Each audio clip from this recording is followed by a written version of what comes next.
Roadshow itu untuk tidak diterima salah ya, bahwa kami kesannya akan penegakan hukum, akan merebut kendaraan di jalan, tidak. Ya. Sosok satu ini menyita perhatian setelah membuat kebijakan one way di masa mudik kemarin. Jelas keputusannya itu membuat Firman Santiabudi mendapat banyak sorotan. Hingga segala tentangnya banyak dicari. Siapakah dia sebenarnya dan bagaimana sepak terjangnya di dunia kepolisian? Yuk simak selengkapnya dalam video polemik kali ini. Pemilik nama lengkap Irjen Pol Dr. Andes Firman Santiabudi MSI ini merupakan lulusan Sekolah Menengah Atas SMA 3 Teladan Jakarta. Setelah menempuh pendidikan di bangku SMA, ia melanjutkan ke Akademi Kepolisian dan berhasil lulus di tahun 1988. Firman terkenal sebagai sosok yang senang bergurau dan lumayan santai. Ia juga sangat jauh dari kesan angkuh ataupun kasar. Dirinya juga punya kedekatan dengan para bawahannya, bahkan tak sungkan untuk menyopiri dua anak buahnya saat mereka berada di Jawa Timur. Momen ini terekam saat ia dan kedua anak buahnya sedang meninjau jalur Jawa Timur untuk persiapan Operasi Ketupat 2022 lalu.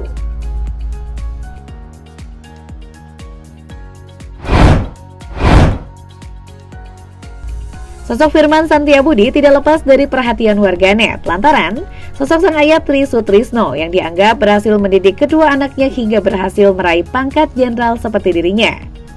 Siapa yang tidak mengenal sosok Tri Sutrisno, mantan Wakil Presiden RI ke-6 yang menjabat periode 1993-1998. Juga berlatar belakang TNI berpangkat jenderal, bahkan pernah menduduki posisi strategis sebagai Panglima ABRI ke-9. Belum lagi track recordnya yang sempat menjadi Ketua Umum PBSI ke-6. Ibunya Tuti Sutiawati, sosok tegar yang selalu setia mendampingi ayahnya saat masih bertugas. Terlahir dari sosok ayah yang sangat dekat dengan dunia militer, membuat pria kelahiran 17 November 1965 itu juga punya cita-cita yang sama untuk meneruskan perjuangan sang ayah. Meski tidak di TNI, dari memilih menjadi seorang anggota Polri sudah cukup baginya. Belum lagi sang kakak Kunto Arif Wibowo yang juga memilih menjadi prajurit TNI. Dan saat ini sama suksesnya dengan dirinya, Kunto kini menjabat Pangdam 3 Siliwangi dan sudah berpangkat Mayor Jenderal. Juga kakak sulungnya DRG Nora Tristiana yang menikah dengan Liam Mizat Tiakudo yang juga seorang purnawirawan TNI. Yang juga sempat menjabat Menteri Pertahanan Jokowi periode 2014-2019. Meski dikelilingi orang-orang yang berkecimpung di dunia militer, tapi sosok Firman jauh dari kesan jenderal ataupun embel-embel anak jenderal. Sosoknya sangat sederhana dan bersahaja. Sudah berpangkat jenderal bintang 2 saja, Firman masih sering memakai koper tua miliknya saat bepergian kemanapun. Begitu juga dengan tugasnya sebagai Kakor Lantas, ia tak sekalipun minta dilayani layaknya pimpinan. Sering bergelut dengan lalu lintas, Firman memilih tidur di pos penjagaan, bahkan pos pelayanan KM29 itu disulap sebagai kos-kosan tempatnya menginap. Bahkan, dirinya tidak pernah mengeluh meski orang-orang yang mudik di masa pandemi merasa kesulitan melewati jalur tol yang macet.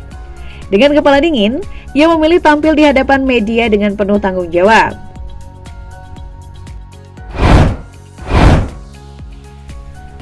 Setelah lulus dari Akademi Kepolisian di tahun 1988, Firman memulai karirnya dari bawah. Berbekal pangkat letda, ia menaiki satu persatu perjalanan karirnya. Ia sempat menjabat sebagai Kapolsek Metro Menteng. Lalu ditugaskan sebagai Wakil Direktur Lalu Lintas Sudirlantas Polda Metro Jaya. Kemudian di tahun 2008, ia diberikan tugas sebagai Kepala SPN Lido Polda Metro Jaya. 1 tahun menjalani tugas, Firman lalu ditunjuk sebagai Kasubdit Jianmas Ditlantas Babin Polri. Lalu hanya butuh waktu 2 tahun untuknya kembali naik jabatan sebagai Direktur Lalu Lintas atau Ditlantas Polda Sumatera Selatan. Melalang buana di dunia lalu lintas membuat sosoknya punya keahlian mumpuni. Setelah itu, ia mendapat tugas sebagai analis kebijakan Madya Bidang Korlantas. Setahun mengemban tugas, ia lalu ditunjuk sebagai KB Grenops Robinops Sops Polri. Sayangnya tak sampai setahun menjabat.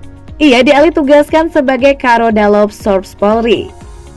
Selanjutnya dilantik sebagai Direktur Kerjasama dan Humas PPATK dan menjabat selama 3 tahun. Kemudian di tahun 2020, ia menjadi Kapolda Jambi, saat itu menggantikan Irjen Pol Mukhlis AS. Lagi-lagi tak butuh waktu lama, tak sampai setahun, ia ditunjuk memegang jabatan sebagai Asisten Logistik atau Aslog Kapolri. menggantikan Irjen Argo Wiono yang naik jabatan sebagai Karopenmas Divhumas Polri. Setelah itu, dia dilantik sebagai Kakor Lantas Polri, menggantikan Irjen Istiono yang sudah mencapai masa pensiunnya. Firman masih menjabat hingga saat ini.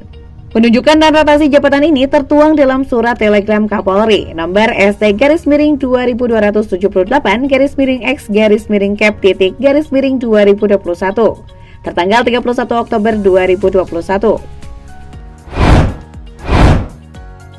Selain punya karir yang terbilang gemilang, kerja keras Firman selama menjadi seorang perwira tentu dibarengi dengan prestasi membanggakan.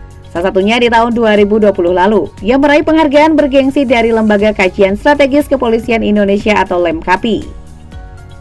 Firman berhasil menyabet penghargaan Presisi Award karena berhasil menerapkan inovasi eTLETOL di sejumlah wilayah Indonesia.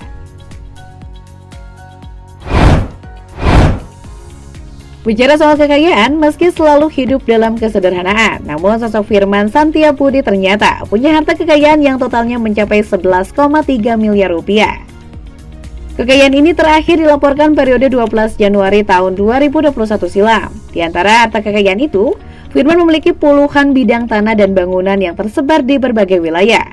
Mulai dari tanah seluas 594 meter persegi yang berlokasi di Bekasi yang merupakan hibah tanpa akta senilai 2 miliar rupiah.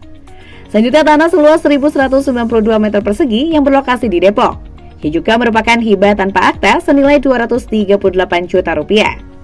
Lalu dua bidang tanah seluas 777 meter persegi dan 157 meter persegi, yang juga berlokasi di Depok yang dibelinya dengan harga 51,4 juta rupiah.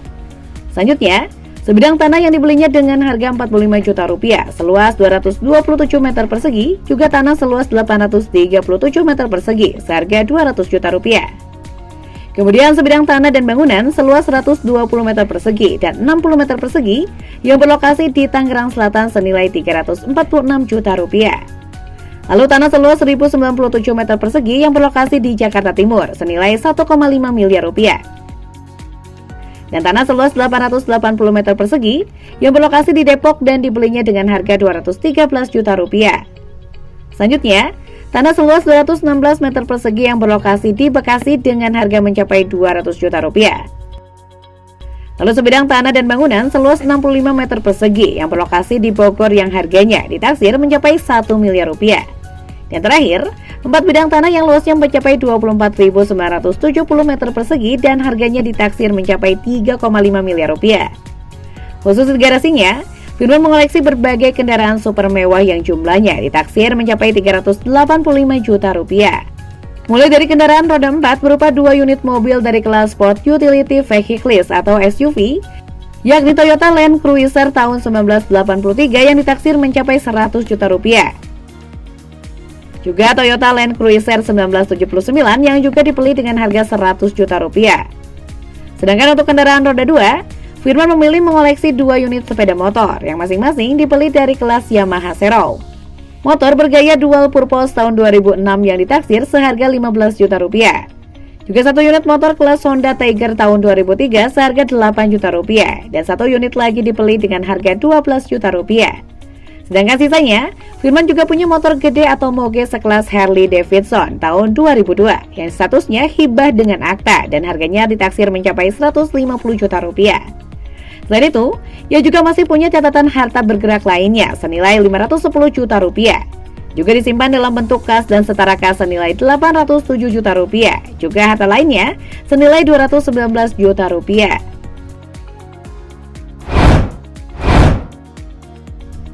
Namanya kian melambung setelah aksinya yang turun langsung mendinginkan situasi konflik.